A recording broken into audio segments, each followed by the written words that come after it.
you are opposed to equality of outcome. Equality of outcome. I can't imagine anything we could possibly strive for in our society that would make it into hell faster than equality of outcome. Like the historical evidence for the pathology of that route is so strong. It's like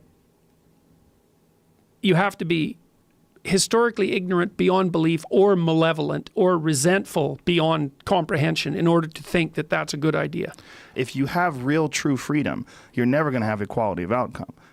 There's this sort of Marxist notion that all this inequality is generated as a consequence of capitalism, and that's actually technically false.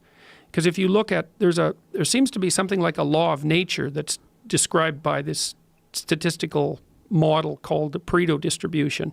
And it basically suggests that in any creative domain, there's going to be a small number of people will do almost all of the output. But it doesn't just apply to human beings. It applies to the heights of trees in the Amazon rainforest. It applies to the size of cities, and it applies to the mass of stars, and it's something like the more you have, the more you get. It's something like, you can imagine how that would work with a star. As it gets bigger and bigger and its gravitational mass increases, it's going to attract more and more matter.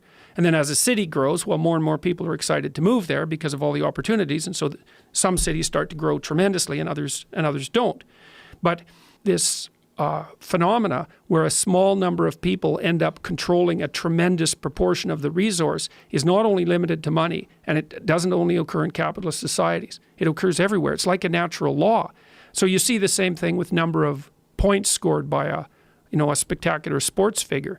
There's always a tiny proportion of people who are way ahead on the curve, or people who make records, or people who sell paintings, or people who compose music, or people who sell music online. It's all the same. It's the 1% gets 80%.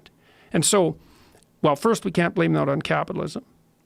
And second, we should note that it actually does constitute a problem, which is what the left-wingers are always jumping up and down about, right? Like, too much inequality starts to destabilize your society. And it isn't obvious how to shovel money from the top end, maybe the 1/10 of 1% who have almost all the money, down to the people who have almost nothing in a way that's effective, so that they don't get thrown out of the game completely and so that the whole society doesn't destabilize. We don't exactly know how to do that. It is a problem because inequality does exist and it does tend to magnify across time. And then there's another problem too, which we haven't figured out, is imagine that in order to make everyone rich, you have to tolerate a certain amount of inequality. That seems obvious. We don't know how many units of inequality you need to tolerate per unit of wealth generated. But the answer is definitely not 0.